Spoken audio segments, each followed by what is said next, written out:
Hi class. Today I would like to discuss with you your clinical record. I know that this is a source of stress and worry for you, so I wanted to give you an idea of what is expected when turning in your clinical record. So, first you will find the document under your assignments under your clinical group. It'll be called clinical record. This will be due week 6 of your clinical rotation. So to start off with, on this first page, is your patient demographics, which you will get directly from the chart. Give me the admitting diagnosis. Also enter the current surgery if applicable. If there is nothing there, if they're not having surgery, you don't need to put anything there. And in fact, you can delete this section. Very important is your growth and development assessment. So what you're going to do for me is to first, what is their expected level of functioning based on their age? So whatever age your patient is, go into Piaget and Erickson's developmental levels and tell me what level is expected of this patient at this age. Then you're going to give me a discussion of what the actual level of functioning is. Do they actually meet their milestones? Are they actually cognitively and physically and motor meeting their milestones? So give me a discussion on this actual level of functioning.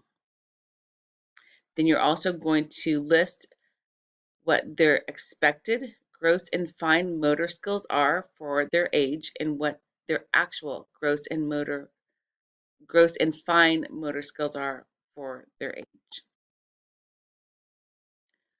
Social cultural background is very self-explanatory, but I do want to point out here that we want an APA format. So make sure that this paper is an APA format. Go back and look at OWL or any references to APA, and you can always reach out to your instructors if you have questions. Then we're going to come to our review of systems.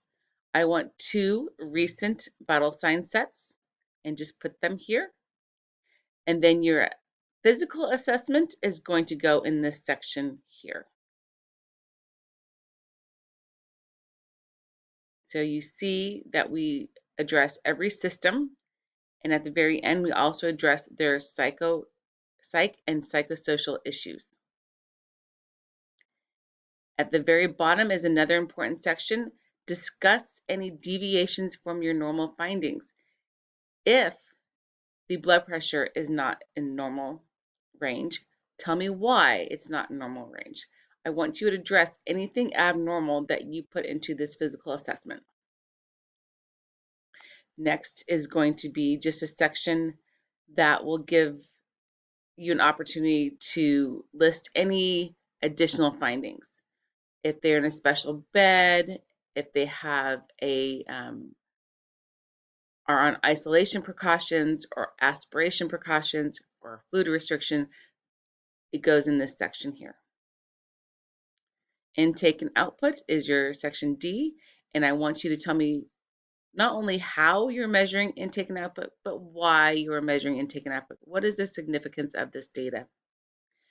Again, the next section, pathophysiology, is going to be very important. This is one of your biggest section. So pathophysiology, also, reminder, APA paper format. What is the generic pathophysiology of the diagnosis? Tell me, what does it typically look like? And then in the analysis of data, you're going to tell me what your patient looks like. Does your patient match the typical signs and symptoms of the pathophysiology of his diagnosis or her diagnosis, their diagnosis? Then you're going to give me 2 nursing diagnoses with your nursing actions and the rationale why you are doing these actions or interventions. So you're going to give me 2 nursing diagnoses, how you would implement them, and then the final section is going to be your discharge planning. You need to discuss how you would educate the patients on the diagnosis that their child was given. Also, if there's any community resources that you can refer them to, this goes in that section as well. Again, if you have any questions, feel free to reach out to your instructors. This is going to be due week 6. If it is not complete, we will send it back to you and have you redo it.